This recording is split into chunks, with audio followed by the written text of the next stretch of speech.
హరే కృష్ణ. వైష్ణవ తిథులలో మరొకటి.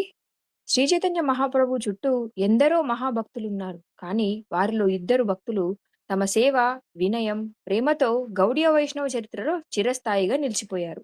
ఒకరు మహాప్రభు హృదయాన్ని అర్థం చేసుకున్న శ్రీల స్వరూప దామోదర గోస్వామి, మరొకరు వైష్ణవ సేవనే జీవితంగా భావించిన శ్రీల శివానంద సేన. వారి జీవితాల నుండి మనం నేర్చుకోవాల్సిన అద్భుతమైన పాఠాలను ఇప్పుడు తెలుసుకుందాం. శ్రీల స్వరూప దామోదర గోస్వామి నవద్వీపధామంలో పురుషోత్తమ భట్టాచార్య అనే మహాపండితుడు ఉండేవారు. వేదాలు, వ్యాకరణం, అలంకరణ, శాస్త్రము, సంగీతము, సాహిత్యము ఏ విద్యలో చూసినా ఆయనకు అపారమైన పాండిత్యం ఉండేది. కానీ ఆయన జీవిత లక్ష్యం కేవలం పాండిత్యం కాదు.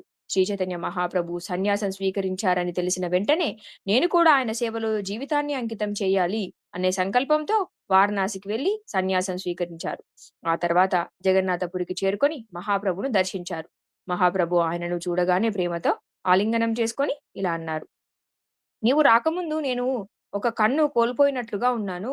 ఈ ఒక్క మాటతో వారి మధ్య ఉన్న ప్రేమ ఎంత గొప్పదో తెలుస్తుంది.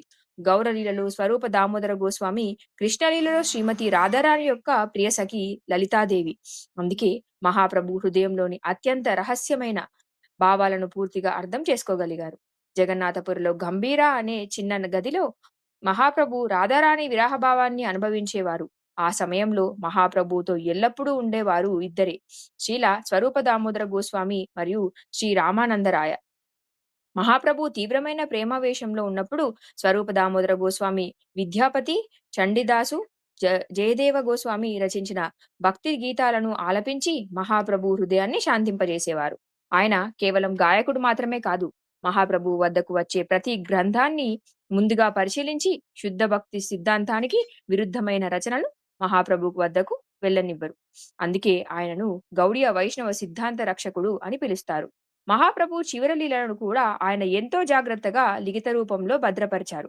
తర్వాత శ్రీల కృష్ణదాస కవిరాజ గోస్వామి శ్రీ చైతన్య చరితామృతం రచించేటప్పుడు స్వరూప దామోదర గోస్వామి ప్రధాన నోట్లు ప్రధాన ఆధారంగా నిలిచాయి. ఆయన జీవితం మనకు చెప్పేది గురువు సేవ, భగవంతుని సేవ, శుద్ధ సిద్ధాంత పరిరక్షణ. ఇవే నిజమైన భక్తి. ఇప్పుడు రెండో భక్తుడు శ్రీల శివానంద సేన. ఆయన ప్రతి సంవత్సరం బెంగాల్ నుండి వందలాది మంది భక్తులను జగన్నాథపురి యాత్రకు తీసుకువెళ్లేవారు.